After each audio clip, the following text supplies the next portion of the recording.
Pasemos ahora al cáncer de esófago. El cáncer de esófago ya estamos hablando de una lesión maligna. El cáncer de esófago tiene dos probables tipos, entre otros, los más frecuentes.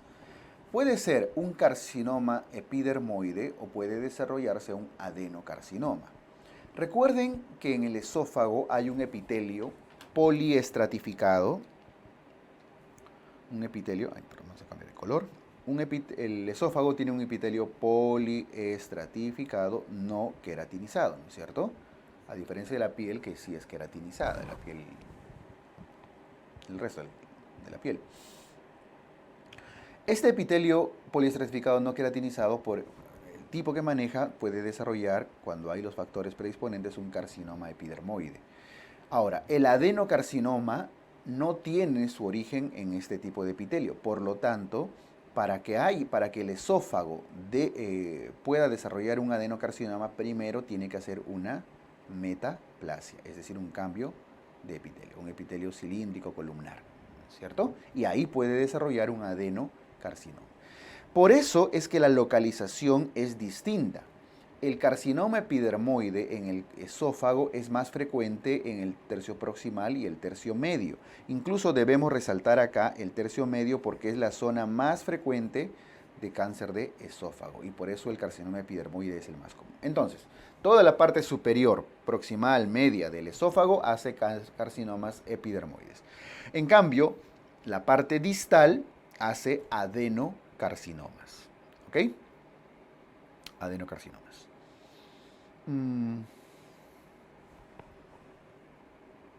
Y para eso tiene que haber una metaplasia previa. Los factores de riesgo también cambian un poco. En el caso del cáncer de esófago del tercio medio, principalmente, que es carcinoma epidermoide, los principales factores de riesgo incluyen el alcohol y el tabaco, ¿no? Los fumadores y los que consumen alcohol en altas cantidades, pero no son los únicos.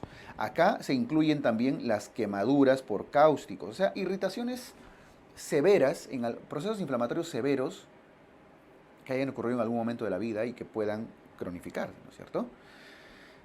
Quemaduras incluyen acá el síndrome de Plummer-Vinson, la tilosis palmoplantar, que es un proceso de hiperqueratinización, ¿no? De engrosamiento de la piel a nivel de las palmas, de las plantas de los pies, y que al ser tejido poliestratificado también puede afectar indirectamente al esófago.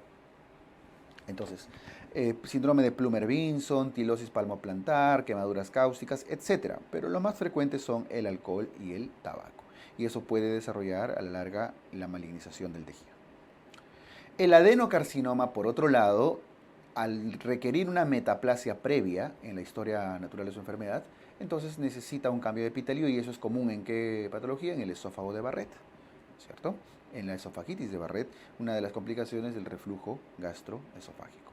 Entonces, el esófago de Barrett, que se caracteriza justamente por ese cambio de epitelio, al final puede desarrollar un epitelio cilíndrico columnar en la parte distal del esófago y eso puede convertirse en un cáncer.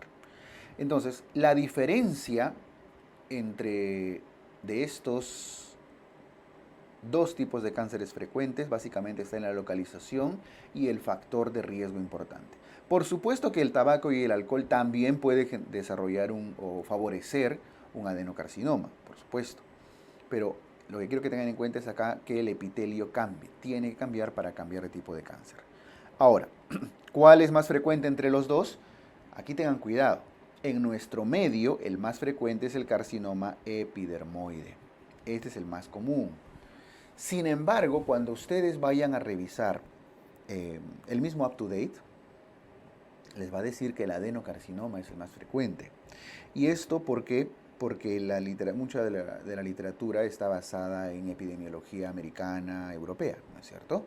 Y en ciertos grupos étnicos, el adenocarcinoma es más frecuente. En Estados Unidos es mucho más frecuente el adenocarcinoma porque también hay más reflujo, hay más asociación a esófago de Barrett, etc.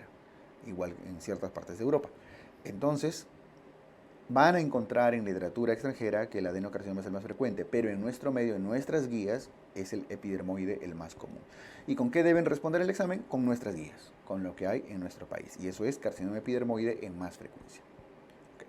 Listo, entonces esa es la diferencia respecto a la localización y a los factores de riesgo.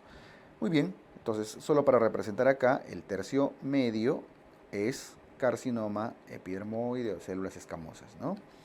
Y el tercio distal es adenocarcinoma.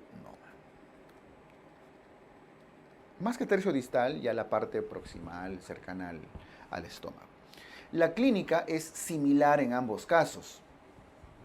Todo tumor en el esófago se va a desarrollar principalmente con disfagia. Bien. Disfagia. Inicialmente a sólidos y posteriormente a líquidos. Eso es progresivo. Es más, de una disfagia progresiva. Empieza con sólidos y luego a líquidos. Posteriormente puede haber sangrado, puede haber dolor, baja de peso, por supuesto, pero la disfagia es lo más frecuente. Ya. Ahora vamos a hablar de la diseminación.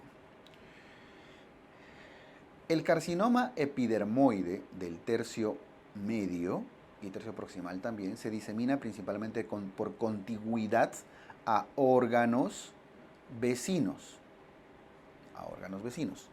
¿Ya?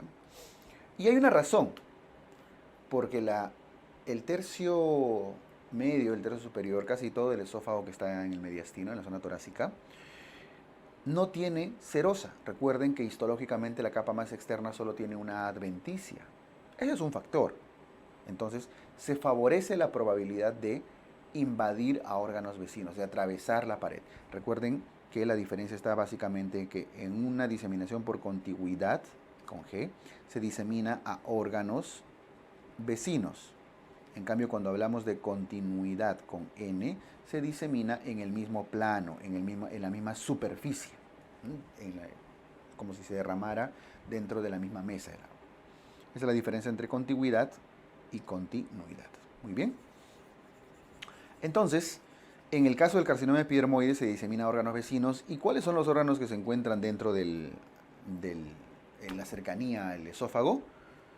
La aorta, los grandes vasos.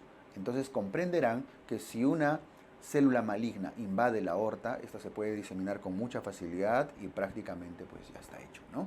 Por eso la evolución suele ser muy tórpida, muy agresiva. Cuando se diagnostica ya un carcinoma epidermoide del tercio medio con disfagia, muy probablemente este cáncer ya esté diseminado en muchas partes del cuerpo.